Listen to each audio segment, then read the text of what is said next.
So what's in my camera bag travel edition? I put a poll on Instagram and YouTube and you guys voted for this, so we're bringing it back. I already did a what's in my camera bag minimalist edition, but this one's with the travel edition, so this is basically everything I take. So let's get right into it, but first, welcome to PTQ4. So first for the bag, this will fit in frame. This is the Peter McKinnon Nomadic 35-liter camera bag. This is my favorite camera bag of all time. I use this everywhere I go. When I'm traveling out of country or out of the state, this is the bag that I'm bringing. I love this bag for a few reasons because for one, it looks really sleek. It's matte black, so it's not real flashy. It's really clean, really sleek. On top of that, this bag is really durable. It's water resistant and dust proof, so the dust and the water just bounces right off the bag. I never had any issues with it, even in the rain. Starting off at the front, you got the Peter McKinnon branding right there. Got this top pocket right here. You can put little screwdrivers and stuff like that in here. Then you have this other front pocket here. And as you can see, you got a whole bunch of elastic pockets. You got your little clip right here in case you want to put some clothes in there. Off to this other side right here, you got nice big mesh pockets. And even behind there, you got this big pocket. One of the big selling points for me with this bag, it can actually extend. So I think about 40 liters, as you can see there. Of course, on the back, you know, you got your Peter McKinnon logo. You got your little loop under here to put on your suitcase. Also, this thing is actually the size of my Samsonite carry-on bag. So if you put this on top of a carry-on suitcase, it's gonna look like it's two carry-ons on top of each other. I just want to let you guys know that. Opening up this main compartment so I can see all the room you have in this bag. And another thing I like about Nomadic is that all these dividers is all customizable.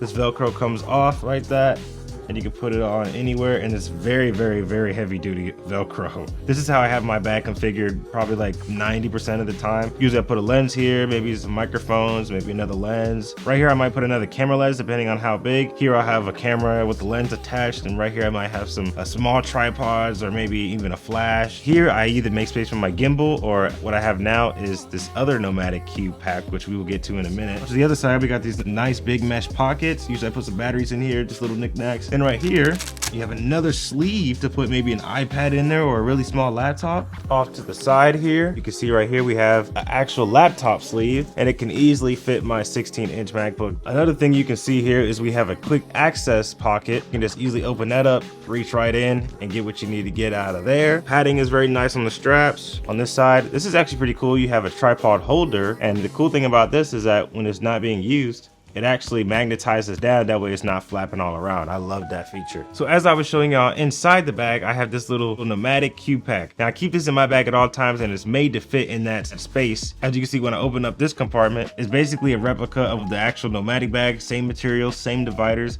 and you can customize this to look however you want it as well. Usually I put like GoPros, or I put drones, or maybe controllers in here. Really anything in here just adds for extra storage and extra space inside the bag. But like I said, it also counts as a backpack.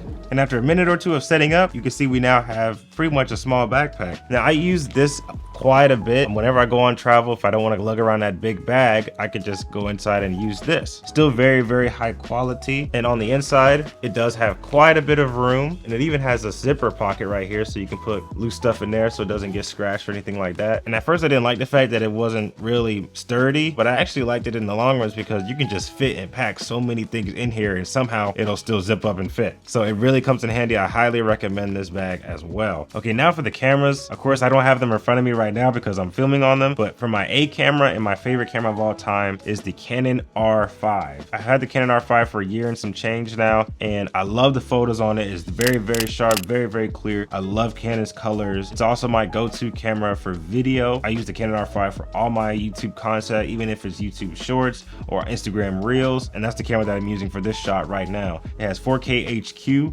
which is 8K down sampled to 4K, and that's what I film on all my videos. The only thing I don't like about the R5 is that the file sizes are wild. So now off to my B cam. I'm actually using it for this overhead shot right now. This is the Canon EOS R. This was actually my first professional camera that I got. I've had this camera for maybe 2 to 3 years now, and this was really my like starter camera that really started off what I really wanted to do. I started doing YouTube with this camera. I started working, I actually started taking on clients with this camera. And my favorite thing about this camera is the 30 megapixel sensor, which is like right in the middle between 24 and 45. And I love the clarity that it gives, and I love the data that it gives in in low light. The only thing I don't like about the Canon EOS R is there's no IBIS and it has a 4K crop, which now is pretty outdated. Okay, so now to some of my favorite lenses that I have to take with me, and that first lens is the Canon RF 35mm 1.8. This is actually the lens that I'm filming on right now, and I use this lens for pretty much all the videos you've seen. I love this lens for a few things. For one, it's really fast. It's really good image stabilization, and it even has macro mode, which I do use here and there for some B-roll shots. It's all around just a really good focal length also to work with. It's not too wide, not too tight. In fact, I actually used this lens for my entire Greece trip that I took, and I got probably some of the best work that I've ever done. So now to my second lens that I have to bring with me is my Canon RF 70-200mm 2.8. This is by far one of my favorite lenses and definitely one of my best purchases so far. I use this lens for sports photography. I use it for concert photography. I didn't even just use it for little creative shots that I might think of here and there. It has IBIS. It actually has 3 levels of IBIS, and I just love the reach that it has. I mean, it's full quality, it's weather resistant, really super sharp. Definitely the fastest lens that I have for video and for photo. The only con that I don't like about it is that it is pretty heavy. Now to my third favorite lens, the Canon RF 15-30mm 4.5. I got this maybe not even a year ago, maybe 6 months to 8 months ago, and just because I wanted to do more vlogging content, I did one video for Dehancer Pro, actually the first video I did, just to give him a little vlog test. So if you guys want to watch that, you can watch it after this video. I'm going to leave the link up here, and I think it did pretty good. It's not very heavy, so it's lightweight, so it's really easy to hold it with one hand. It does have IBIS built in. All around, it's just a really good focal length. The only con I have with it is that sometimes it's not as sharp as I'd like it to be. I'm not a big fan of the higher aperture. My dream vlog lens really is the 15-35mm 2.8, but this is a close second, and I do recommend this. And lastly, for the lenses that I must take, I actually have it up here, and this is the Canon RF 60mm 2.8. And I love this lens because, for one, it's very small. It always fits in my bag somehow just because of the size. It's super lightweight, and with that low aperture, is really good in low light. I also use this lens as a vlogging lens at night because the other lens doesn't have a really low aperture, so I use that one at nighttime. It's very fast with photos, and it's very fast with video, and it's just all around, it's a good lens. I mean, you could just throw it in there and not even have to worry about it. So now for audio, and some audio equipment that never leaves my camera bag is the Deity D4 Duo. Now, one thing, this is actually the first external microphone that I got. I've had this thing for maybe 3 to 4 years. I got it like the first few months when it came out, and this microphone is different because it actually records from the front and from the back. So if I show you here, you have this microphone capsule and you have this microphone capsule, and with this little switch right here, it can either record straight from this mic or record from this mic and the back mic. So you know, if you're vlogging and you turn the camera around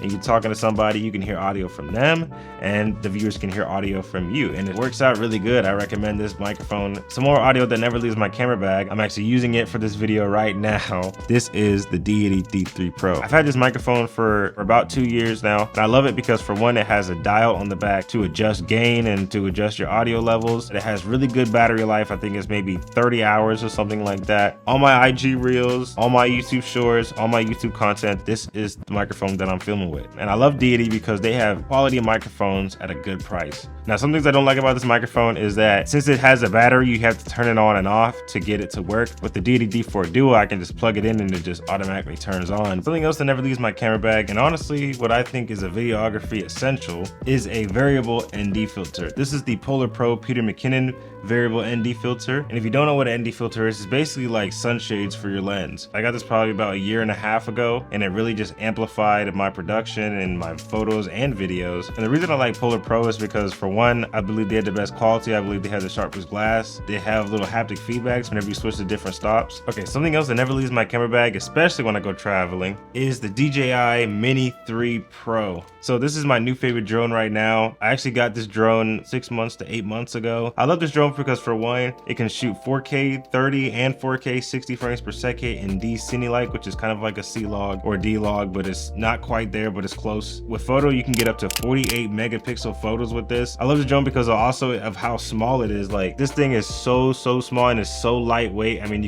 I barely ever tell it's in my bag, especially when it folds down. It pretty much fits in my hand, and the battery life is 34 minutes, which, if you would have told me like 5 years ago that we'd have a drone that's like 34 minutes of battery, battery. That's kind of crazy to me because my first drone only had maybe 8 minutes of battery, which was outrageous. Taking off the gimbal cover, probably one of the main reasons why I bought this drone is because not only can it do horizontal photo and video, but it can also do vertical. And that's one of the main selling points for me because I do shorts and I do reels, and I like not having to change up my ratio. So that's really, really nice. This is right under 250 grams, which in some places you don't have to register it and you don't have to like get a license for it. Depending on where you are, you won't have to go through that whole process. Also, this is not legal advice, but I do always recommend wherever you live at or wherever you're going, definitely look up the drone laws there. They are very strict in many places. I decided to go with the RC combo package, so I was able to get this new remote controller, which is really nice actually. It has an Android interface, which is really fast. It has a really bright screen, and the transmission signal overall is pretty decent. And since we talked about filters, I always like to have the ND filters even on my drones, and these filters are by Polar Pro. They make a lot of filters for DJI drones, so I always like to go with them. And I just like the way their system works. You can just easily twist and take off and twist on and stuff like that. It's really, really simple, really easy. All right, so another essential that never leaves my camera bag is the Peak Design Strap Heavy, I believe. And I love this strap because it's really thick, it's really wide, so it covers more surface. It's got rubberized material on the bottom so it can keep it in place. I just love the way this thing feels. It doesn't have a whole bunch of padding on there, and I actually like the fact that it does it because it makes it really easy to maneuver around your shoulders and around your bags. All my straps are from Peak Design, so they all use the anchor system, and I love how it works. You just easily clip it down, and to remove, you just press and release. And when it comes to adjusting the strap, you just release, configure them to however tight or however high or low you want them to be at. And I definitely like the way this strap feels. I use it all the time. It's my new go-to, so I definitely recommend this strap. So when it comes to lighting, something that never leaves my camera bag is the Aperture MC9. I actually got this really because I didn't have a flash at the time, but I also wanted a light for video and a light for photo. I saw a whole bunch of creators at the time were promoting this. They were calling it one of the best mini key lights, so I was like, you know what? So I got it, and I'm definitely not disappointed in it. Really, some of the features of this thing is it's really bright. I've actually used this as a key light. I mean, it has a whole bunch of different effects. You can change it to whatever color you want to. Like I said, I can change it to green, I can change it to red, blue, whatever. Almost all my lights in here are aperture lights, and I just love the way they all cohesively work together and stuff like that. Another thing about this light is that it has a screen right here to show you,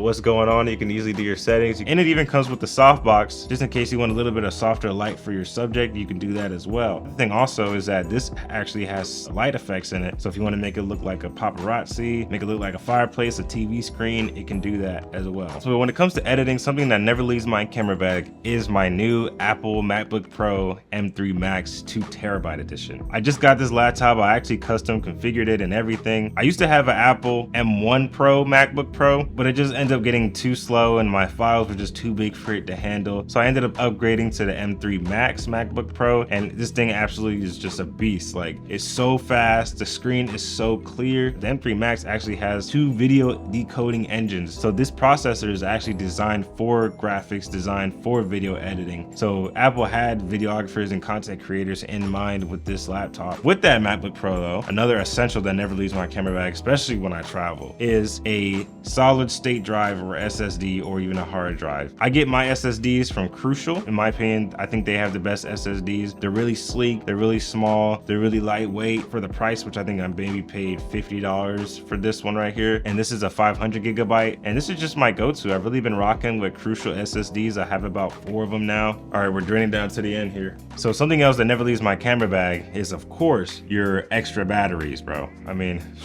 thing I can say is that I don't think I've ever went out the house without some extra camera batteries. Like, you must have extra batteries to whatever shoot you go to, no matter how long. So you always got to bring extra batteries and make sure they're charged. I like to use BM premium batteries. I like their batteries because, for one, they're really good for the price, and they do really good. I haven't ran into any issues. These perform just like the main Canon battery does in my main Canon R5. Another knickknack that I carry around is an AirTag. If y'all remember from the last video, I said that I always carry this around with my sling. Even with my big bag, I'm always taking this with me. This is Apple's tracker, and you just flip it in your bag and you can track your bag from wherever across the world. I remember one time I left this in my bag at home when I was in a different country, and I was still able to see where it was even when I was in, I think, Europe, and my bag was in America. You always want to know where your bag is, and this is one thing that I recommend doing. So that's it, guys. Thanks so much for watching. Make sure to follow my Instagram at PTQIV4. I do a lot of my behind the scenes shots on there, and I also post a lot of my photography photography and videography work on there. Make sure you like and subscribe, and definitely comment. I'll be looking at all the comments. I respond to all the comments, and just let me know what you guys want to see next. But again, thanks so much for watching, and stay blessed.